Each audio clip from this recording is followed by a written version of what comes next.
আপনি জান্নাতি না জাহান্নামী এটা আপনার কর্ম দিয়ে আপনাকে প্রমাণ করতে হবে।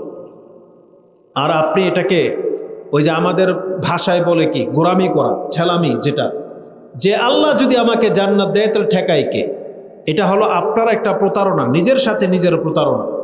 কারণ আল্লাহ সুবহানাহু ওয়া তাআলা আপনাকে কি বলেছেন, আমি একটা আয়াত আপনার কাছে পেশ করি, যেহেতু আজকে লম্বা করবো না বক্তব্য, 11:30 এখানে বেজে যাচ্ছে।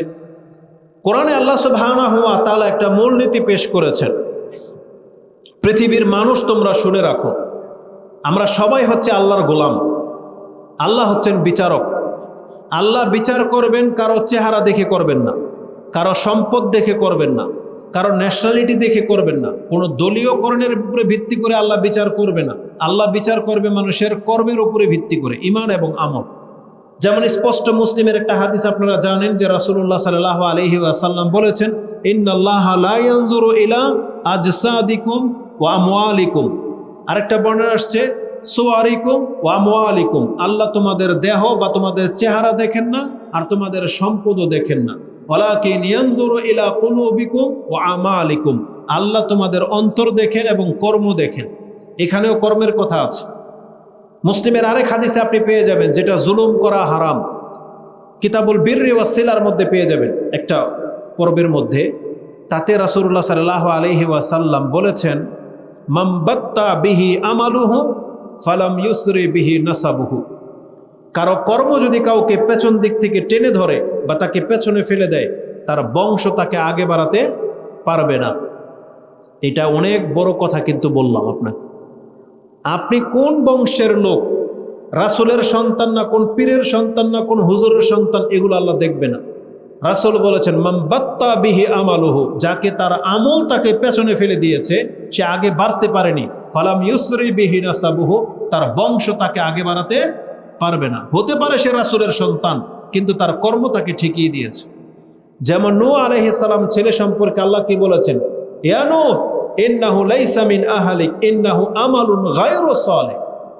এ নূহ, এটা তোমার ছেলেই হইতে পারে না, কারণ সে তো অপকর্মে লিপ্ত, মানে সে ভালো কাজ করে না। গায়রু সালিহ বলা হয়েছে, সে অসৎ কাজে লিপ্ত। তার মানে অসৎ কাজ করলে একটা রাসূলের ছেলে নাজাত পাচ্ছে না। এই জন্য মুহাম্মদুর রাসূলুল্লাহ সাল্লাল্লাহু আলাইহি ওয়াসাল্লাম, এটাও ইমাম বুখারী এবং মুসলিম কোট করেছেন। মুসলিমে হাদিসটা ঈমানের অধ্যায়ে আসছে। ফাতেমা রাদিয়াল্লাহু তাআলা আনহাকে এবং তার ফুফু সাফিয়া রাদিয়াল্লাহু তাআলা আনহাকে বলেছিলেন, ইয়া ফাতেমাতু বিনতে মুহাম্মদ, ইয়া সাফিয়াতু বিনতে আব্দুল মুত্তালিব, সালিনি মিম্মা লিমা শিত মা উগনি আনকুমা মিনাল্লাহি শাইআ।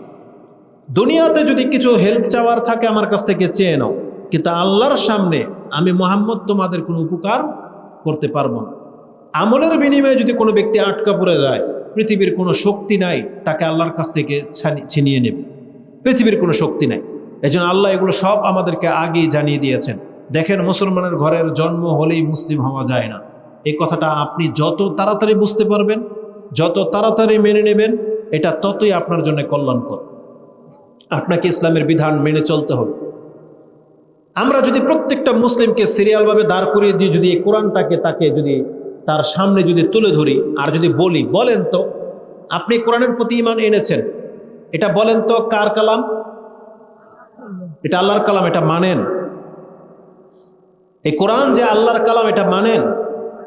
এই কোরআন কেন আসছে? আল্লাহ বলছে এটা ধরো, এটা চুবাই চুবাই পানি খাইবা, এটা বলছে। ঘরের মধ্যে এক কুপি রেখে দিবা, বরকত আর বরকত, এটা বলছে আল্লাহ। কেন বলেন? এই কোরআনটা কত অ্যাঙ্গেল থেকে আপনার জন্য নাজিল হয়েছে? দুই একটা কারণ বলেন তো, এই কোরআনটা আল্লাহ আপনাকে কেন দিছে? কেউ কোনো একজন বলেন তো, কেন দিছে আল্লাহ আপনাকে কোরআনটা? জি বুঝি নাই। পথ প্রদর্শক। পথ প্রদর্শক মানে এই কোরআন আপনাকে পথ দেখাবে। আচ্ছা, তাহলে আমি যদি এই চাচার কথাটা নিয়ে নেই, কোরআন আমাদেরকে পথ দেখাবে। এবার আপনারা বলেন তো, কোরআন কি আমাদেরকে পথ দেখিয়েছে কি দেখাই নাই? দেখাইছে, জানেন সেটা। তাহলে আপনারা সেই পথ ধরেন না কেন? বলেন, সে পথে আসেন না কেন?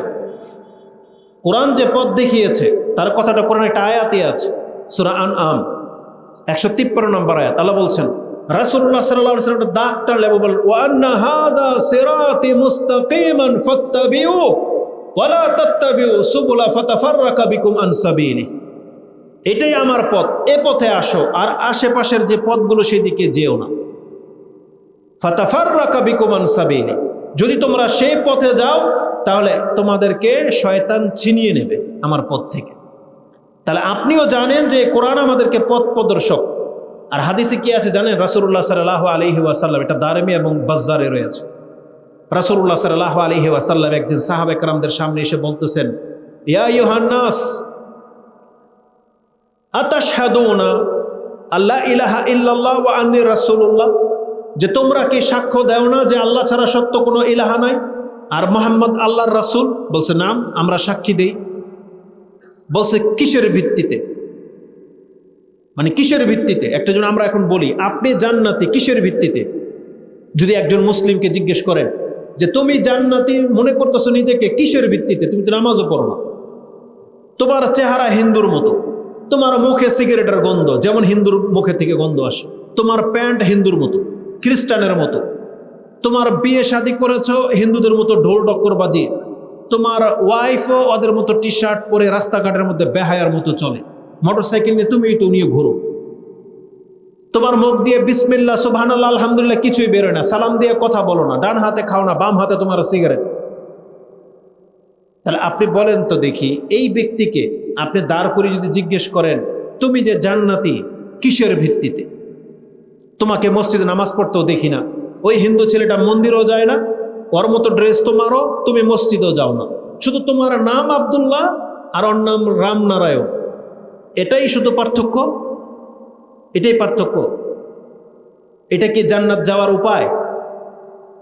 তাহলে যদি আব্দুল্লাহ নাম রাখলে জান্নাতে যাওয়া যেত, তাহলে মুনাফিকের সবচেয়ে বড় সর্দারের নাম কি? আব্দুল্লাহ বিন উবাই।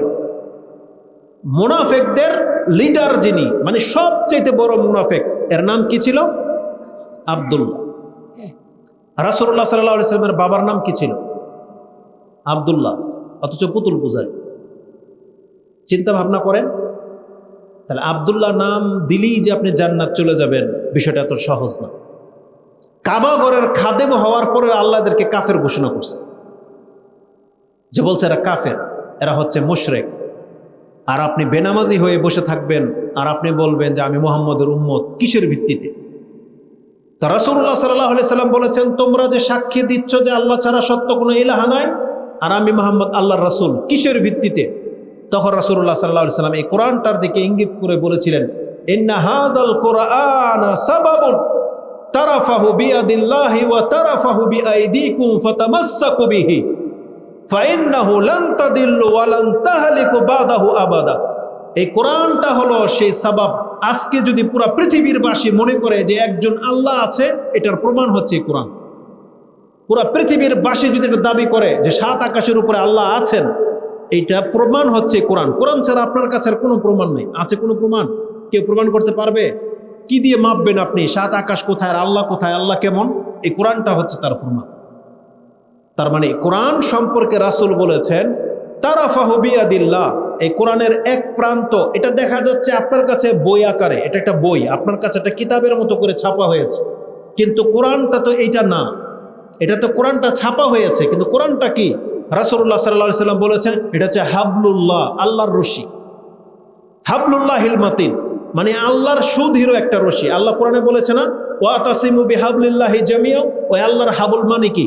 আল্লাহ যে বলছে তোমরা আল্লাহর রশিটাকে শক্ত করে ধরো, কি এটা? কোনটা বলেন? আল্লাহর কোরআন, আল্লাহর বিধান, এটা হচ্ছে আল্লাহর রশি। কেন রশি কেন ধরতে বললেন? রশি মানুষ কখন ধরে? তার মানে আমরা পৃথিবীর মানুষ সবাই চোরাবালির মধ্যে আছে, জাহান্নামের উপরে আছে। এখন আপনি গর্তে পড়ে গেছেন, ময়লা, একেবারে নিকৃষ্ট ময়লায় পড়ে আছেন, ওই মালিক নিচেও নামবে না, আপনাকে রশি ফেলছে যে তুই উঠায়। যখন কোনো কিছু নিচে পড়ে যায়, গর্তে পড়ে যায়, আপনি কি করেন? উপর থেকে একটা লাঠি বা রশি ফেলেন, যে ওকে বলেন ধর, ধরলে আপনারটাই না তোলেন, তাই না? আল্লাহ সুবহানাহু ওয়া তাআলা ঠিক এই কাজটাই করেছেন পৃথিবীর মানুষ জাহান্নামের উপরে। আল্লাহ বলেছেন লও, আমি একটা রশি ঝুলিয়ে দিলাম, যে বাঁচতে চায় সে আমার রশিটাকে শক্ত করে ধরো, ছাইরো না। ধরতে হবে এবং কিভাবে? বলছে শক্ত করে ধরো, কারণ তোমাকে এখন টেনে তুলতে হবে, হাজারো কোটি মানুষ এই রশিটাকে ধরবে, এই জন্য এটাকে টানতে হবে এখন। এই জন্য বলছে যে ছেড়ে দিবে সে মরে যাবে। সে জাহান্নামে পড়বে, জাহান্নামে। এই যে রাসূল কি বলছেন, ফাতামাসসাকু বিহি, এই কোরআনটাকে শক্ত করে ধরো। ফাইন্নাহু, যেই ব্যক্তি কোরআনটাকে শক্ত করে ধরে নিল, ফাইন্নাহু লান তুহলিকু ওয়া লান তাহলিকু ওয়া লান তাহলিকু বাদাহু আবাদা, সেই যেই ব্যক্তি কোরআনটাকে ধরে নিল, এই ব্যক্তি গুমরাহ হবে না, আর কোনোদিন হালাক হবে না। তার মানে পৃথিবীর কোনো অপশক্তি তাকে কোনোদিন হালাক করতে পারবে না, ধ্বংস করতে পারবে না। তার নাম টিকে থাকবে, তার জীবন হয়তো চলে যাবে, কিন্তু তার নাম টিকে থাকবে, এবং তার ঈমান আমলের ভিত্তিতে যে জান্নাত তার বরাদ্দ রয়েছে সেটা তার বহাল হয়ে যাবে।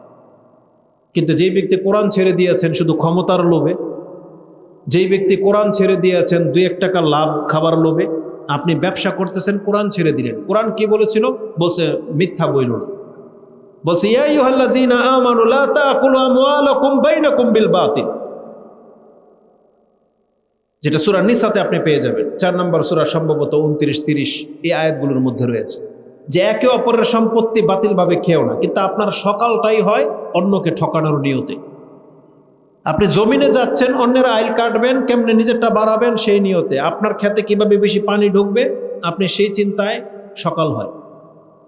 আপনি কিভাবে লাভবান হবেন সেই চিন্তায় আপনার সকাল হয়। যে আপনার কাছে ঋণ দিয়েছে তার টাকা আপনি কিভাবে মেরে দিবেন না, সেই ছলচাতুরি আপনার থেকে প্ল্যান ঘুরতে থাকে। আমাদের মহিলারা আল্লাহর বিধানটাকে বুড়ো আঙ্গুল দেখিয়েছে। আপনি বলেন তো, কিছু পুরুষদেরকে তো দেখা যায় নামাজ পড়ে, দাড়ি রেখেছে, টুপি পরে। আমাদের মহিলাগুলোর চরিত্র দেখেন তো দেখি, শতকরা কয়জন পর্দা করে? তার মানে এরা আল্লাহকে বুড়ো আঙ্গুল দেখিয়েছে। আপনি ঘরগুলো থেকে মহিলাগুলোকে বের করে নিয়ে আসেন, আপনার 100 ঘরের মধ্যে 10টা ঘরের মহিলা সূরা ফাতিহা পড়তে পারে না, ঠিক মতো পারবে না পড়তে। তাদের যে কোনো একটা ইসলামের মাসলা জিজ্ঞেস করেন, বলতে পারবে না। কিন্তু যত গাঁজাখড়ি কিচ্ছা আছে, তদবির আছে, সেগুলো তাদের মনে আছে। আপনি জিজ্ঞেস করবেন, ওই যে আপনার ছেলেটার বার্থডে কবে, এটা আপনার ওয়াইফ না হয় আপনার শালি বলতে পারবে, ওর খালা বলতে পারবে, ওর নানিও বলতে পারবে। এগুলো মুখস্থ রাখে। কার ম্যারেজ ডে কবে, বার্থডে কবে, ওই কোনখানে কবে, আর নানির জন্মদিন কবে, এগুলো মহিলাদের মনে থাকে। কিন্তু কোরআন হাদিস পড়ার তাদের ফুরসত হয় না। অথচ আল্লাহ সুবহানাহু ওয়া তাআলা মুসলিমা মহিলাদেরকে বলেছিলেন, ওয়াজকুরনা মা ইউতলা ফি বুয়ুতিকুন্না মিন আয়াতিল্লাহি ওয়াল হিকমা, আয়াতিল্লাহি ওয়াল হিকমা, যেটা আপনি সূরা আহজাবের মধ্যে পেয়ে যাবেন। যে আল্লাহ সুবহানাহু ওয়া তাআলা বলেছেন, হে মহিলারা, তোমরা উপদেশ গ্রহণ করো তা থেকে যা তোমাদের ঘরে পাঠ করা হয় আল্লাহর কিতাব থেকে এবং সুন্নাহ থেকে, হিকমা থেকে, রাসূলের হাদিস থেকে। মহিলাদেরকে বলা হয়েছে তোমরা কোরআন হাদিস থেকে ইলম অর্জন করো, কিন্তু তারা ধার প্রান্ত আসে না। তা আমাদের এই সমাজটা পরিবর্তন হবে কিভাবে?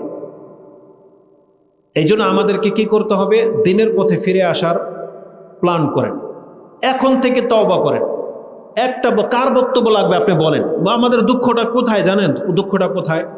আমি মনে করি না যে কোনো একটা বিষয় আমাকে দেওয়া হোক, আমাদের হুজুর যারা আছে হয়তো তাদের ভাষা ভালো হবে, আরও হয়তো গুছিয়ে কথা বলতে পারবে, কিন্তু সে যে আয়াত বলবে আমার ওইটাই আয়াত, সে যেই হাদিস বলবে আমার ওইটাই হাদিস।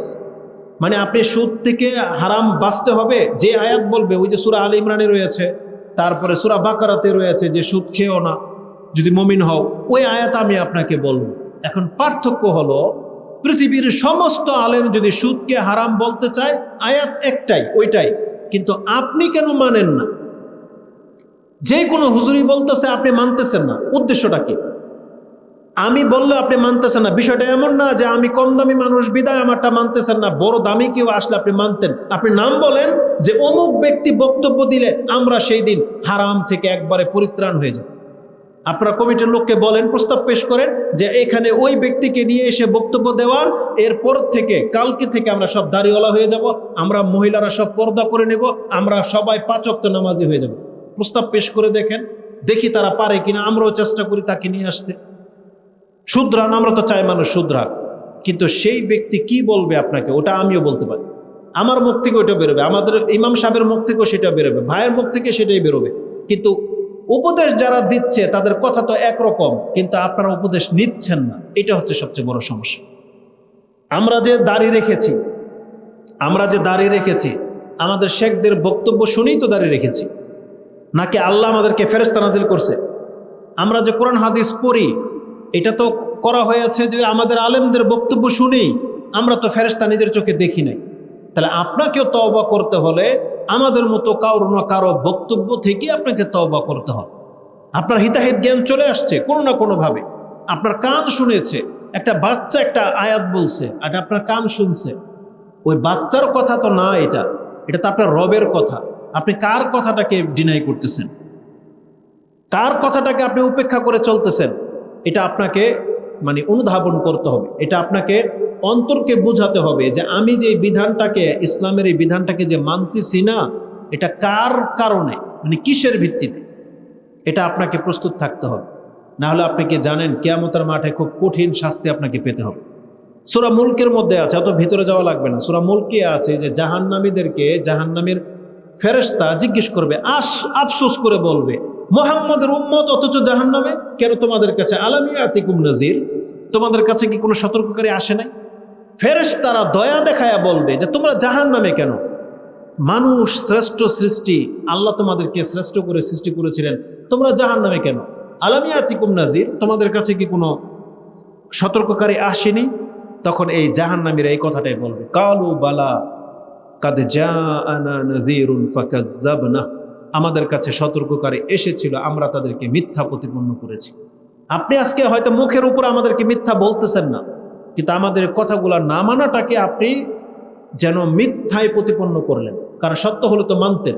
রাসূলুল্লাহ সাল্লাল্লাহু আলাইহি ওয়াসাল্লাম কি বলেছিল? পাহাড়ের উপরে উঠে বলছে যে, হে কুরাইশ, হে হাশিমের বংশধর, ডেকে বলেছিলেন যে আমি মুহাম্মদ যদি বলি যে পেছনে একটা শত্রু দল অপেক্ষা করতেছে, একটু পরে তোমাদের উপরে আক্রমণ করবে, তোমরা কি মানবা?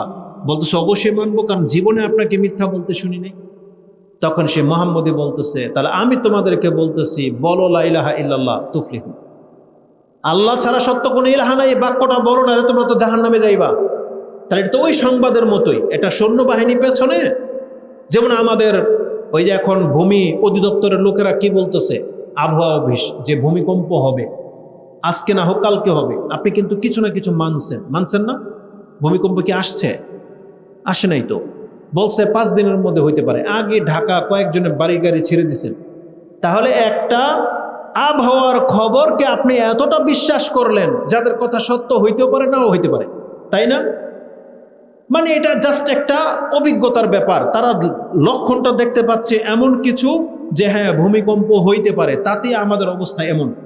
কেউ ঘরবাড়ি ছেড়ে দিছে। আর যেখানে যিনি হচ্ছেন সাদিকুল মাসদুক, যিনি হচ্ছেন সবচেয়ে বেশি সত্যবাদী, যার কাছে আল্লাহর ওহী আসে, সে মুহাম্মদ সাল্লাল্লাহু আলাইহি সাল্লাম বলতেছেন বেনামাজি কাফের। আপনি এটা মানতেছেন না। যারা জাহিলিয়াতের মহিলাদের মতো চলাফেরা করে তারা জান্নাতের গ্রান পর্যন্ত পাবে না, এটা বলেছে রাসূলুল্লাহ সাল্লাল্লাহু আলাইহি সাল্লাম, কিন্তু আপনার টনক নড়ে নাই। আপনি একটা খবরওয়ালার মিথ্যা খবরও আপনি মেনে নিচ্ছেন, অথচ মুহাম্মদুর রাসূলুল্লাহ সাল্লাল্লাহু আলাইহি সাল্লামের খবরকে, কোরআনের আয়াত আপনি বলতেছেন এটা আল্লাহর কালাম, অথচ আপনি মানতেছেন না। তাহলে বলেন তো দেখে আমরা কোথায় ধোঁকা খেয়ে গেছি? আমরা চরমভাবে ধোঁকা খেয়ে গেছি। এই জন্য আসুন আমরা এখান থেকে প্রতিশ্রুতি গ্রহণ করি। আপনি আপনার অন্তরকে বলেন কবে শুধরাবি, অন্তরকে জিজ্ঞেস করেন যে কবে শুধরাবি তুই। উপায় তো নাই, সময় থাকতে তওবা করেন, কারণ সময় থাকতে যদি তওবা করেন সেই ব্যক্তি হচ্ছে সম্মানিত। আল্লাহ কি বলেছে? যেই ব্যক্তি তওবা করে নেবে তার অতীতের সমস্ত পাপ মাফ। আর কি চান? কিন্তু আপনি সেই সুযোগটাকে নষ্ট করে দিতে চাচ্ছেন। সর্বশেষ আয়াত যেটা আমি আপনাকে বলবো, কোরআনে আল্লাহ সুবহানাহু ওয়া তাআলা বলেছেন, যেটা আপনি সূরা জুমার 39 নম্বর সূরার 7 নম্বর আয়াতে আছে, ইন তাকফুরু ফা ইন্নাল্লাহা গানিয়ুন আনকুম, তুমি যদি অকৃতজ্ঞ হও তুমি জেনে নাও আল্লাহ তোমাদের কাছ থেকে অমুখাপেক্ষী। তার মানে পৃথিবীর কোনো ব্যক্তি যদি আল্লাহকে সেজদা না করে, আল্লাহ বলছে আমার কিছু যায় আসে না, মানে এতে আমি লাভবান হয়ে যাব না। মুসলিমের একটা হাদিসে রয়েছে যেটা 64-66 মানে 6466 নম্বরে আল্লাহ সুবহানাহু ওয়া তাআলা বলেছেন, ইয়া ইবাদি ইন্না আউওয়ালাকুম ওয়া আখিরাকুম ওয়া ইনসাকুম ওয়া জিন্নাকুম, হে আমার বান্দারা তোমরা শোনো, তোমাদের প্রথম মানুষ এবং কিয়ামতের পূর্বে যার জন্ম হবে, শেষ মানুষ, সবাই মিলে আর যত জিন আছে, তোমরা সবাই মিলে যদি আমার প্রশংসা করতে শুরু করো, তাহলে আমার রাজত্বে আমার সম্মান যা তার একটুও বাড়বে না।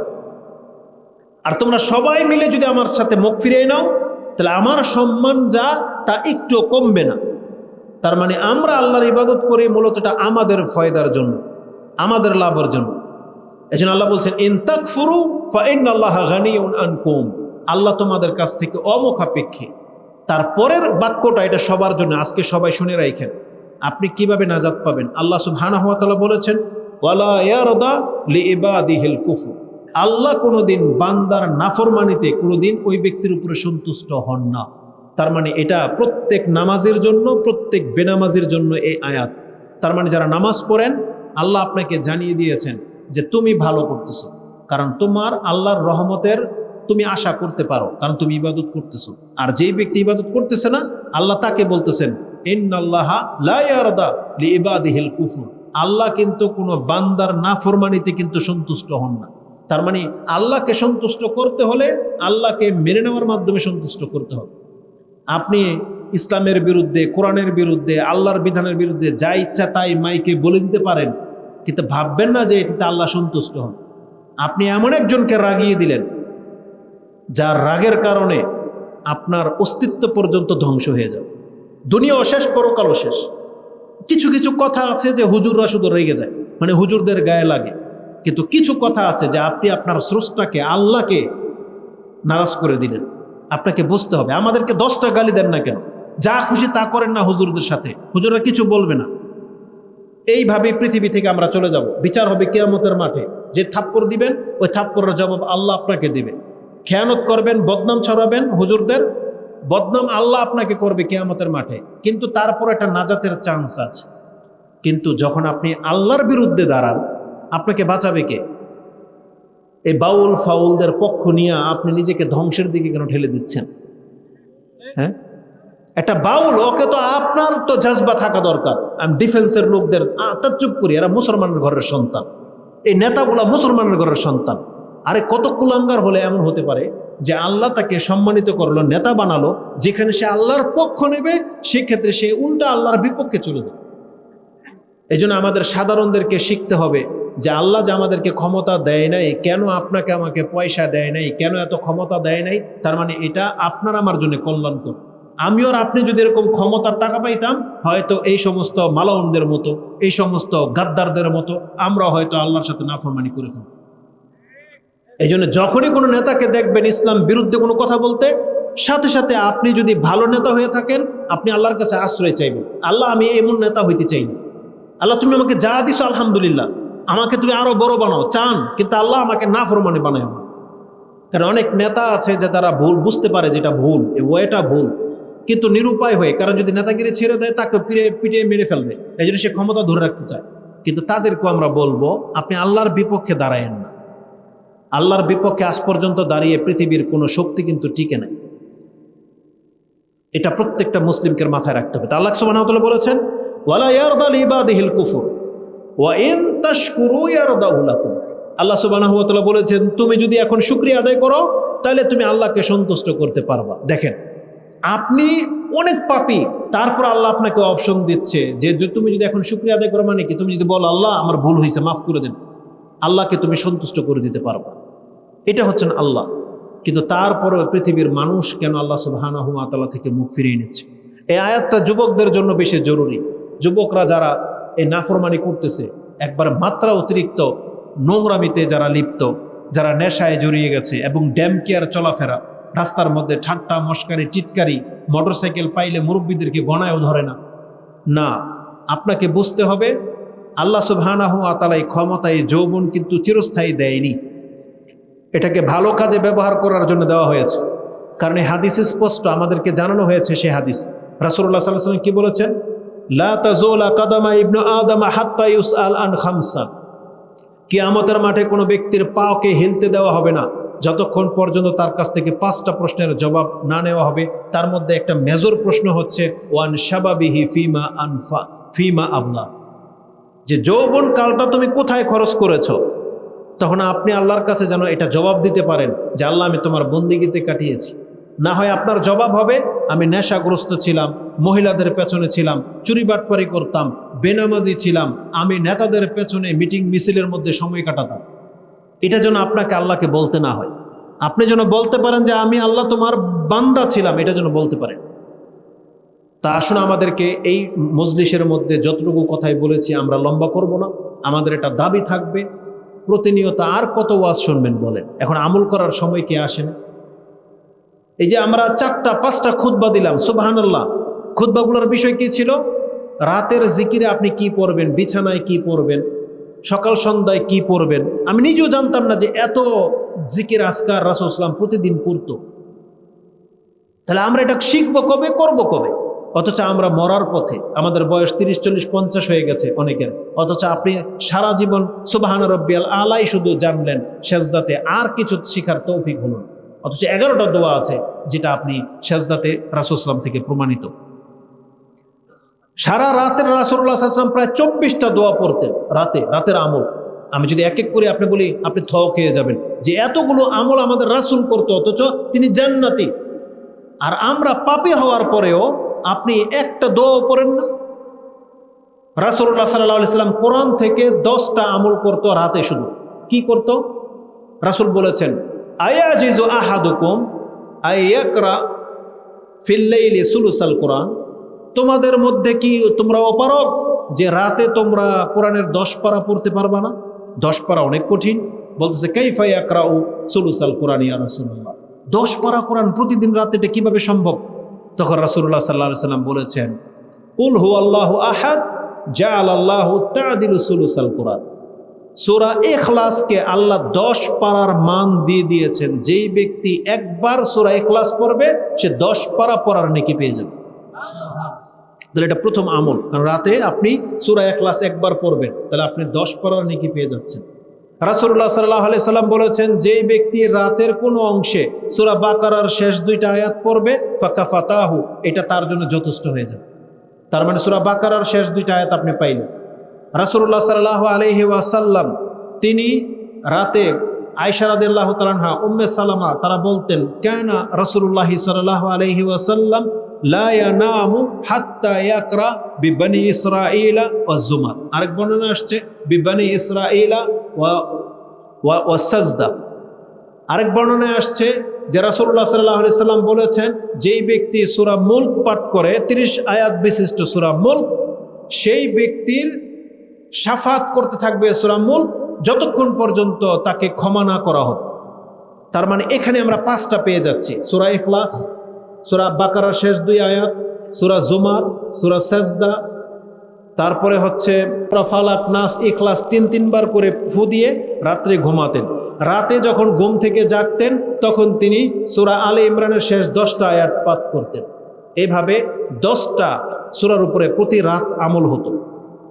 সকাল সন্ধ্যা এরকম অসংখ্য দোয়া, আমরা মাত্র 7টা উল্লেখ করেছি। তাহলে এইভাবে যে আমাদের জীবনের কত আমল আমরা করি না, তাহলে আমরা শুধরাবো কম। এজন্য আমরা বলতে চাচ্ছি, আমরা যারা মুসলিম, ইসলামের হালাল হারাম সব আমাদের জানা আছে, এখন শুধু মেনে নেওয়ার সময়। আসুন তওবা করি, আসুন ইসলামের দিকে ঝুঁকি। আপনার চরিত্রটাকে ওয়াদা করে নেন যে আমি আজকের পর থেকে কারোর সাথে মিথ্যা বলবো না, আমি আজকের পর থেকে কাউকে ঠকাবো না, আমি কারো উপকার করতে পারি বা না পারি কারো ক্ষতি করব না। আবু যার রাদিয়াল্লাহু তাআলা রাসূল সাল্লাল্লাহু আলাইহি ওয়াসাল্লাম এই কথাটা বলেছিল। আবু যার বলেছিল, আইয়ুল আমালি আফদাল ইয়া রাসূলুল্লাহ। এটা সূরা, এটা আপনার মুসলিমে ঈমানের অধ্যায় আছে। রাসূলুল্লাহ সাল্লাল্লাহু আলাইহি ওয়াসাল্লাম বলেছিলেন, ঈমানুন বিল্লাহি ওয়া রাসূলিহি, আল্লাহ এবং তার রাসূলের প্রতি ঈমান আনা হচ্ছে সবচেয়ে শ্রেষ্ঠ ইবাদত। বলছে সুম্মা আই, তারপরে কি বলছেন? জিহাদুন ফি সাবিলিল্লাহ, আল্লাহর রাস্তায় জিহাদ করা হচ্ছে সবচেয়ে শ্রেষ্ঠ আমল। আরেক বর্ণনায় আসছে আসসালাতু লিওয়াক্তিহা, আরেক বর্ণনায় আসছে আর বিররুল ওয়ালিদাইন। এই বর্ণনাগুলো একের পর এক আসছে। তাহলে যে বর্ণনাতে আসছে জিহাদুন ফি সাবিলিল্লাহ বলা হয়েছে, কোন দাস মুক্ত করা সবচেয়ে ভালো কাজ? বলছে যে দাস মালিকের কাছে সবচেয়ে বেশি প্রিয় এবং অনেক দামি। তারপর বলতেছে, ইয়া রাসূলুল্লাহ, যদি আমি এমনটা করতে না পারি, সক্ষম না হই, এত দামি কিছু, তখন বলতেছে যে তুমি অন্যের জন্য কর্ম করবে। অন্যের জন্য কর্ম করবে মানে যেমন প্রত্যেকটা পিতা, প্রত্যেকটা পুরুষ কিন্তু অন্যের জন্য কর্ম করে, শুধু নিজের জন্য করে না। সে তার স্ত্রীর জন্য করে, সে তার সন্তানদের জন্য করে, সে তার পিতামাতার জন্য করে, অনেক সময় অনেক আত্মীয় স্বজনকেও সে তার রিজিক থেকে দেয়, মানে অন্যের জন্য খরচ করা। তখন তিনি বলতেছেন, যদি এটা কারো পক্ষে সম্ভব না হয়, যে আমার অল্প ইনকাম, যে আমার পেট চলে না, আমি পরিবার কিভাবে পালবো, আর অন্য মানুষের জন্য প্রশ্নই ওঠে না, কিভাবে সম্ভব? রাসূলুল্লাহ সাল্লাল্লাহু আলাইহি সাল্লাম বলেছেন, তাহলে যারা কর্ম করে তাদেরকে সাহায্য করুন। যেমন আপনি নিজে কর্ম করতে পারতেছেন না, আপনার বাবা কর্ম করে, বুড়া মানুষ জমিনে চাষ করে, আপনি মোটরসাইকেলের মধ্যে ভান্দ্রামি না করে গিয়ে আপনার বাবার বোঝাটা একটু ধরেন। কবে ধরবেন এটা? আপনার তো লজ্জা হওয়া উচিত। আপনার 15-20 বছর হয়ে গেছে, যুবক, আপনি এটা পাঠার মতো, অথচ আপনার বৃদ্ধ বাবাটা সংসারের ঘাটি টানার জন্য সারাদিন জমিনে থাকে, ওই মুদির দোকানে বসে থাকে, আর আপনি ওই টাকা দিয়ে রংবাজি করেন আর মোটরসাইকেল দিয়ে নেতা গোপে সুন্দর করেন, আর আপনার বাবার পেছনে একটু থাকেন। রাসূল বলেছেন যে তুমি তাহলে অন্যের কাজে সাহায্য করো। তখন বলতেছি, ইয়া রাসূলুল্লাহ, যদি এটাও আমার পক্ষে সম্ভব না হয়? তখন রাসূলুল্লাহ সাল্লাল্লাহু আলাইহি সাল্লাম বলেছেন, তাহলে তুমি নিজে যেটা ইনকাম করবে সেটা তুমি ইনকাম করে খাও, মানে অন্যের উপরে তুমি বোঝা হয়েও না। এটা প্রত্যেকটা যুবককে নেওয়া উচিত, যে রাসূল বলেছেন তুমি নিজের হাতে যোগ্যতা অর্জন করো, নিজের হাতে কামাই করে খাও, তুমি কয়দিন অন্যের উপরে বোঝা হয়ে থাকো। এটা ইসলামের মূলনীতি। বলতেছে, ইয়া রাসূলুল্লাহ, যদি এটাও কঠিন হয়ে যায়? তখন রাসূল বলেছিলেন, তাহলে নিজের হাত দুইটাকে থামায় রেখো, তোমার এই হাত দ্বারা যেন সামনের কোনো লোকের ক্ষতি না হয়। তুমি নিজেকে অন্যের ক্ষতি করা থেকে বাঁচায় রাখো। এটা করলে কি হবে? আজকে যদি তুমি তোমার দ্বারা কাউকে ক্ষতি না করে থাকো, তাহলে আজকে সারাদিন যেন তুমি নিজে নিজের উপরই সাদাকা করেছো, আল্লাহ তোমার আমলনামায় লিখে দেবে যে আজকে সারাদিন তুমি এত এত এত সাদাকা করেছো। তার মানে নিজে যদি নিজের খারাপি থেকে অন্যকে বাঁচায় রাখেন, তাহলে 24 ঘন্টা আপনি দান করার নেকি আপনার আমলনামার মধ্যে লেখা হতে থাকবে। তাহলে তওবা করে ফিরে আসেন আল্লাহর দিকে। এক একটা আজকের বক্তব্য থেকে বা আজকের এই মাহফিল থেকে আপনি একটা বিষয় আপনার সাইটটাকে অফ করে নেন, যে আমার এই সাইটটা খারাপ, যে যান আজকে আমি তওবা করে নিলাম, ইনশাআল্লাহ আমি আর এই সাইট যাব না। যারা নেশা করেন আপনি তওবা করে নেন যে আমি আর সিগারেট খাবো না, হয়ে গেল। যারা বেনামাজি তওবা করে নেন যে আমি আজকে থেকে নামাজ ছাড়বো না। আর ভালো হতে কি মানুষের সময় লাগে? আল্লাহ সুবহানাহু ওয়া তাআলা তো বলে দিয়েছেন, আল্লাহ ইন্নাল্লাহা লা ইউগাইয়িরু মা বিকাউমিন হাত্তা ইউগাইয়িরু মা বিআনফুসিহিম, যেটা আপনি সূরা রদ 13 নম্বর সূরার 11তে পেয়ে যাবেন। আল্লাহ বলেছেন, যদি কোনো জাতি নিজের পরিবর্তন নিজে না আনে, আল্লাহ তাকে পরিবর্তন ঘটিয়ে দিবে না। অতএব আমি আল্লাহ সুবহানাহু ওয়া তাআলার কাছে, আমি আমার নিজের জন্য এবং আপনাদের জন্য আল্লাহর কাছে ক্ষমা চাচ্ছি এবং তৌফিক কামনা করতেছি। আল্লাহ তুমি আমাদেরকে ক্ষমা করো, আল্লাহ তুমি আমাদেরকে তৌফিক দান করো। যে ইসলাম তোমার নবীর মাধ্যমে আমরা পেয়েছি, আল্লাহ সেই ইসলামটাকে মেনে চলার তৌফিক দান করো, এবং আমাদের খারাপিগুলোকে আল্লাহ তুমি মাফ করে দাও, এবং আমাদের পাপগুলোকে আল্লাহ তুমি ঢেকে দাও। এটা দুনিয়াতে যেমন ঢেকে চাপা পড়ে আছে, কিয়ামতের মাঠেও যেন আল্লাহ এটা প্রকাশ না পায়, এবং তুমি তোমার রহমতে আমাদেরকে মাফ করে দিও। আল্লাহ তুমি আমাদের পিতামাতাদেরকে মাফ করে দাও, এবং আমাদের সমাজের এই ফিতনা থেকে আল্লাহ তুমি যুবকদেরকে হেফাজত করো, এবং আমাদের মুসলিম ভাইয়ের ইজ্জত মান সম্মান যেটা আছে, আমাদের কারো দ্বারা যেন সেটা নষ্ট না হয়। আল্লাহ তুমি আমাদের জবান, আমাদের হাত, আমাদের সবকিছুকে আল্লাহ তুমি হেফাজতে নিয়ে নাও। আমিন ইয়া রাব্বাল আলামিন।